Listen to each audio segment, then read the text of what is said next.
नमस्कार मित्रों, फिर से एक बार स्वागत है एसपी हिंदी कहानी चैनल में। आज मैं आपके लिए लेकर आया हूँ महाभारत के सबसे वीर और धर्मप्राणी योद्धा अर्जुन की एक प्रेम कथा।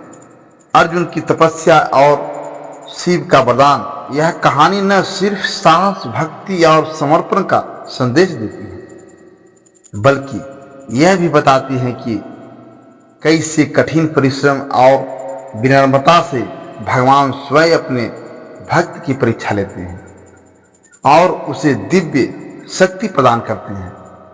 अर्जुन का जन्म पांडु और कुंती के घर हुआ था।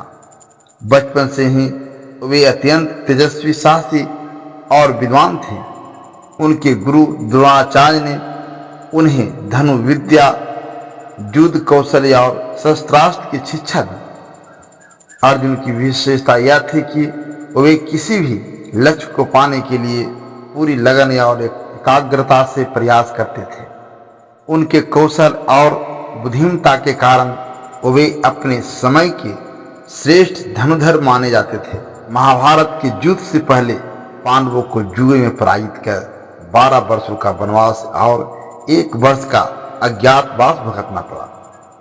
इस कठिन समय में अर्जुन ने निश्चय किया कि वे अपने गुरु द्रोणाचार्य और भगवान शिव से दिव्य अस्त्र प्राप्त करेंगे, जिससे वे धर्म की रक्षा कर सकें। विशेष रूप से उन्होंने पाशुपतास्त्र प्राप्ति के लिए भगवान शिव की कठोर तपस्या करने का संकल्प लिया।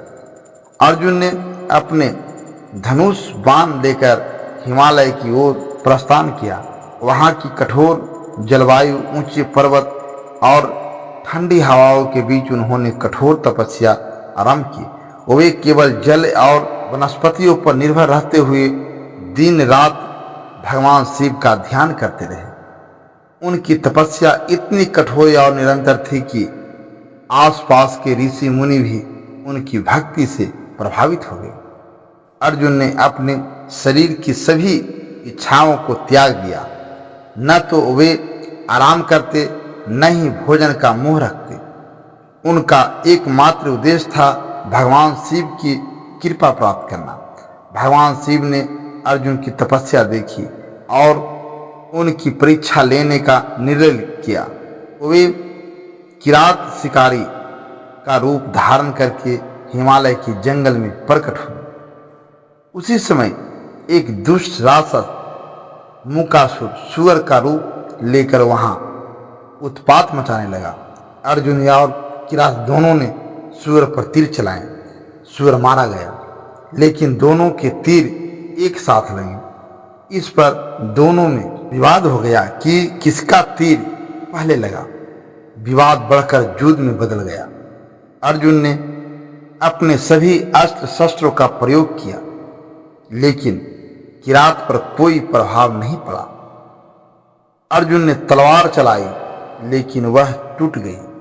उन्होंने विशाल वृक्ष उखाड़कर फेंका, वह वहीं भी किरात पर असर नहीं कर पाया।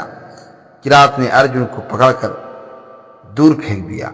अर्जुन थक गए, परंतु उन्होंने हार नहीं मानी।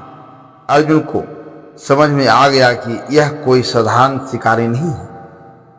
उन्होंने युद्ध छोड़कर रेत से शिवलिंग बनाया और उसकी पूजा करने लगे। उन्होंने शिवलिंग पर पुष्पमाला चढ़ाई और अपने मन से भगवान शिव से प्रार्थना की कि वे उनकी परीक्षा को सफल बनाएं। जब अर्जुन ने फिर से किरात की ओर देखा तो वह आश्चर्यचकित रह गई। जो पुष्पमाला उन्होंने शिवलिंग पर चढ़ाई थी, वहीं किरात के गले में थी।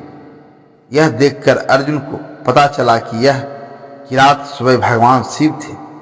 अर्जुन ने भगवान शिव के चरणों में गिरकर क्षमा याचना की और अपनी भक्ति, समर्पण और तपस्या का वर्णन किया।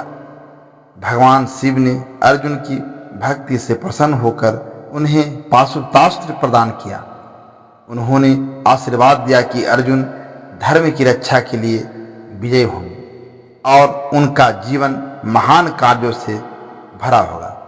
पाशुपतास्त्र एक अत्यंत शक्तिशाली अस्त्र था जिसे भगवान शिव ने ही बनाया था।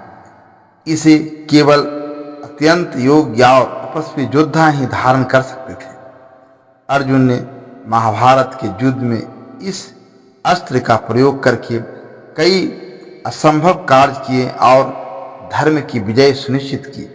तपस्या के दौरान अर्जुन के मनोवैज्ञानिक संघर्ष, अर्जुन की तपस्या केवल शारीरिक कठिनाइयों तक सीमित नहीं थी। उन्होंने अपने मन के भीतर भी अनेक संघर्ष झेले। कभी कभी अकेलापन, कभी निराशा, तो कभी भगवान की कृपा न मिलने का भय उनके मन में आता था, परंतु उसकी दृढ़ता और विश्वास ने उन्हें कभी हारने नहीं दिया। वे जानते थे कि सच्ची भक्ति और तपस्या से ही वे भगवान का आशीर्वाद प्राप्त कर सकते हैं। हिमालय की ऊंची चोटियों, बर्फ से ढके पहाड़ों, ठंडी हवाओं और शांत वातावरण ने अर्जुन की तपस्या को और भी पवित्र और कठिन बना दिया। वहां के वनस्पति, पशु पंछी और प्राकृतिक ध्वनियों अर्जुन के मन को शांति प्रदान करती थी और उनकी भक्ति को और गहरा करती थी। तो मित्रों, कैसे लगी आपको अर्जुन की तपस्या और शिव का वरदान की यह प्रेरक कथा?